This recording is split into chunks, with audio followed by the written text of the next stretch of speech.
cabdulqaadir xaashi cilmi wuxuu ii sheegay in uu ku dhashay 1939 deegaanka jigjiga waxbarashadiisii wuxuu ku qaatay hoose iyo dhexeba magaaladan Hargeysa gaar ahaan dugsiga trade iskuulka la oran jiray ama ganacsiga ee CTC dadka u yaqaanay Hargeysa ayuu ku qaatay waxbarashadaasi dabadna waxbarasho sare ayaa uu 1957 waxa uu tagay magaalada Cadan oo markaa Ingiriisku xukumayay dugsi farsamo ayuu halkaasi ka galay oo uu qaatay waxaana uu u shaqeeyay dabadna markii uu ka soo baxay shirkadda caalamiga ee BP la yiraahdo British Petroleum ee ilaa hadda shaqeysa oo markaa Cadan Ingiriiska haystay dadna waxay ii direen buu yiri in 1962 waxbarasho iyo shaqo isku sidkan oo waxa aan galay buu yiri Net Engineering College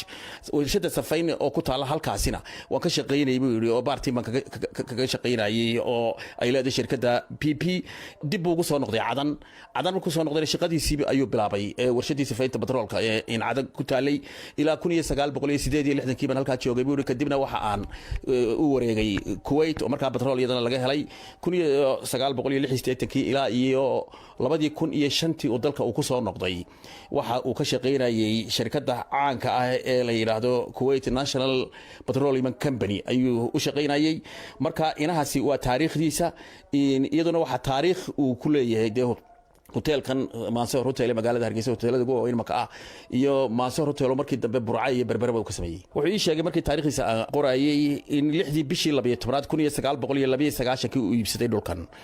oo ugu talagalay hotel inuu ka sameeyo isagoo markaasi wali Kuwait ka shaqeeyo xagga petroolka ka shaqeeya waxaanan arkay buu dhibaatadii markaa dalka ka jirtay gaar ahaan Somaliland Hargeysa oo markii lagu dhawaaqay goon istaaga heedo inta ay yimaadaan wufuudu kuwa qaramada midoobay dadka caawinaya iyo kuwa kale diblomaasiyiintiba markay la kulmaan markaa madaxda markaasi dawladda ay dib ugu noqon jireen Djibouti markaasi ayaan ku fakaray dadna waxa aan bilaabay buu dhismihiisa 31 bishii January 1994 waxaana la furay 1995 wuxuu ahaa nin samafala ah wuxuu ahaa nin dadka jilicsan aad u caawiya wuxuu ahaa nin